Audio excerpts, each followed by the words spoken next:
Hi guys, it's Jess from Honest Fiction, and welcome back to my channel. In today's video, I'm going to be doing the Battle of the Tropes challenge.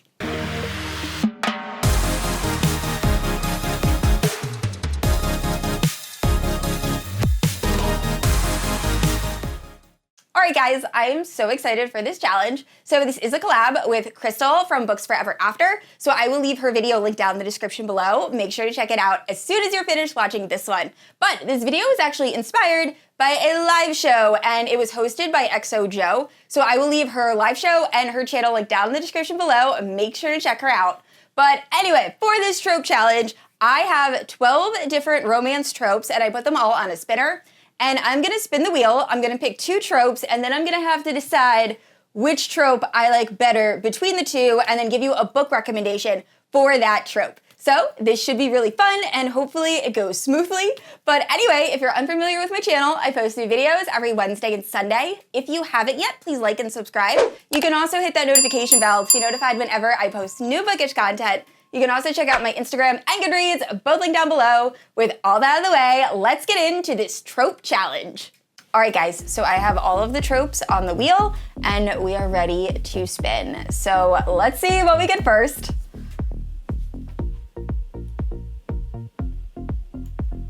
Forbidden romance, okay. I have a few for forbidden romance, so that'll be interesting. And let's see what we get next. Forbidden versus, oh no, okay. Forbidden romance versus Marriage in Trouble. That is really tough. So Marriage in Trouble, I haven't read very many, so I think I'm gonna go with Forbidden just because Forbidden is like one of my absolute favorites. But if you want a Marriage in Trouble rec, the only one I can think of is Before I Let Go by Kennedy Ryan. That book is absolutely phenomenal. Highly recommend. Definitely check trigger warnings, but it is so good and has one of the best Marriage in Trouble romances I've ever read. But Forbidden is like my absolute fave. So I have so many. I'm trying not to think of like an age gap one because I also have age gap in here.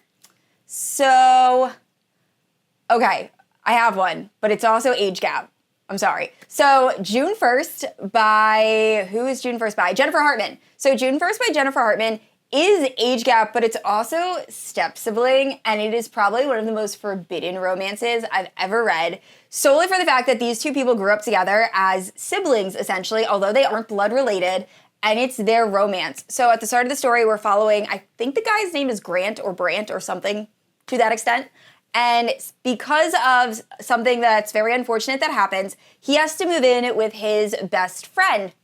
Now, his best friend's mother is about to have a baby. So when the baby is born, they name her June, and Grant or Brant becomes very, very close to her very fast. They have like an instant connection, and they grow up together, and they grow up essentially as siblings, although they do have this like secret connection as well. And then when June becomes 18, things start to progress. So normally I'm not a huge fan of step-sibling relationships, but for some reason this one really worked for me. So if you're looking for a really good forbidden romance, definitely check out June 1st. All right, and we are back. So spinning again, let's see what we get. Hidden Identity. Okay, I only know like 2 books that have the hidden identity trope. It's not one I like. Oh, I know a good fantasy romance one actually. Okay, I have one in mind. Versus, no, okay. Hidden Identity versus Captor Captive. That is tough. So for Hidden Identity, I think I would say From Blood and Ash. Fantasy romance, it has a really good like hidden identity, especially in the first book. And then for Captor Captive, that is really difficult. So I have a full Captor Captive rec video that I'll leave in the cards and in the description. So I want to say Enslaved by Gianna Darling because that's always what I go to for Captor Captive. Super, super dark, very, very spicy, really fun, also really dark. Check trigger warnings. But I think I'm actually going to go with Sea of Ruin by Pam Godwin, just because I feel like I don't talk about that book enough, and it's one of my absolute favorites by that author. So Sea of Ruin is following this girl that's father is this revered pirate, and the mother is like a lady of society. So she is growing up, I think her name's Bennett. She's growing up to become a lady like her mother wants, but after the death of both of her parents, she ends up leaving and becomes a pirate herself. So where the book really picks up is we're following Bennett as she's fleeing from her husband, who is also a pirate. We don't exactly know why this is taking place. And she's captured by the pirate hunter Ashley, and the romance goes from there, and it is so, so good. It was the first Pam Godwin book I ever read, and it like hooked me to their romances. Just absolutely amazing, and it was unlike any other book I had read at that time. So definitely check it out. It's also my absolute favorite historical romance. All right, spinning again. Let's see what we get. Okay, time travel. Immediately think of Outlander.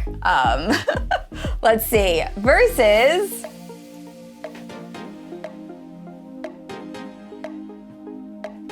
why choose? That's such an easy one. So time travel, like I said, Outlander comes to mind. Parallel by Elizabeth O'Rourke is also a really good one.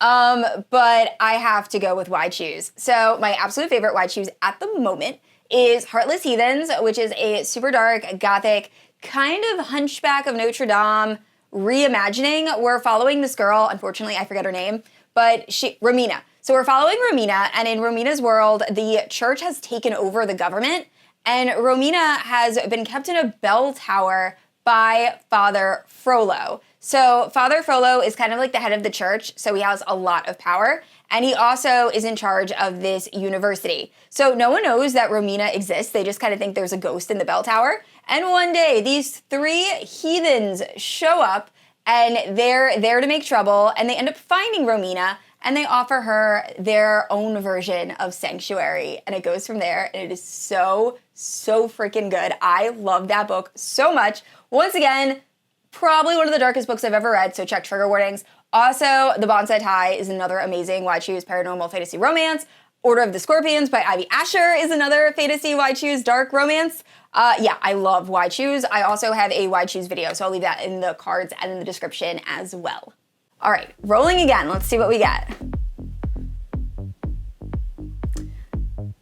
Marriage of Convenience, okay, versus, let's see, Marriage of Convenience versus Friends to Lovers. Okay, Marriage of Convenience, I'm immediately thinking of mafia romance, but I do want to point out, I'm recently really got into this show on Netflix called My Happy Marriage, and it's also a manga that I'm also reading, and it's following this girl that ends up, I guess it's more arranged marriage. It's a little bit of a stretch. It's fine.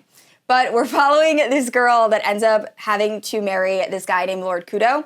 Her father arranges it, but then they like slowly fall in love, and it's absolutely adorable, and I highly recommend checking out the show and the manga.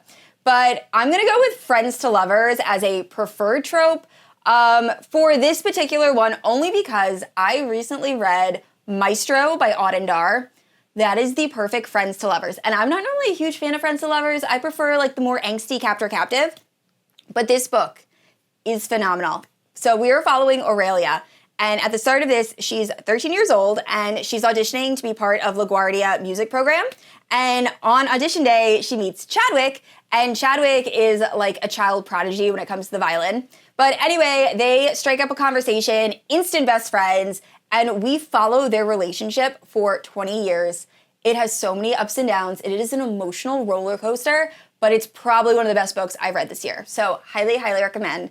But typically, if we were just going by trope, I would probably pick Marriage of Convenience over Friends to Lovers. I just happen to have read a really, really good Friends to Lovers book, and I wanted to talk about it. All right, so at some point I must have messed up doing this because there should be 4 options left, and there's only 3. So that's kind of upsetting.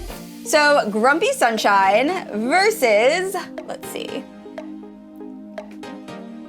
Age Gap Romance. This is so easy. Age Gap Romance all day, every day over Grumpy Sunshine. If you are looking for a good Grumpy Sunshine, I would say the Anti-Heroes in Love Duet is probably my favorite, only because the female main character is the grump and the male main character is the sunshine, and I feel like normally it's reversed. And it's one of my favorite mafia romance duologies ever, so highly recommend. But I have to go with Age Gap because I love Age Gap. So right off the top of my head, we have The Confidence of Wildflowers by Michaela Smeltzer, Sweet Dandelion by Michaela Smeltzer. What else? There's so many. Mafia Mistress, Mafia Darling is slightly age gap. Most of the Mafia romances I read are age gap. I love a good age gap romance. So definitely I'm picking that trope over 90% of like other tropes. And unfortunately, for some reason, the last one we have left is Amnesia romance. I don't know how this happened. Amnesia romance is literally my least favorite trope of all time. And I don't know which trope I forgot to add. So unfortunately, I don't really have any good Amnesia romances for you guys. The only ones I can think of, I feel like they're a bit of a spoiler if I tell you they're an Amnesia romance. So we're just gonna go with The Notebook, because that's the best I can do. I am very, very sorry. Amnesia romances, for some reason, they do not work for me. Not a fan of them. But anyway, I plan on doing this video again with other tropes, so let me know down in the comments below what other tropes you would like to see me pick between. Alright guys, that is it for my trope battle. Please let me know down in the comments below what other tropes you would like to see in a similar video. And like I said before, this is a collab with Crystal, so make sure to check out her video as soon as you finish watching this one. And I said this already, I post new videos every Wednesday and Sunday, and if you haven't yet, please like and subscribe. I will see you all next week. Bye!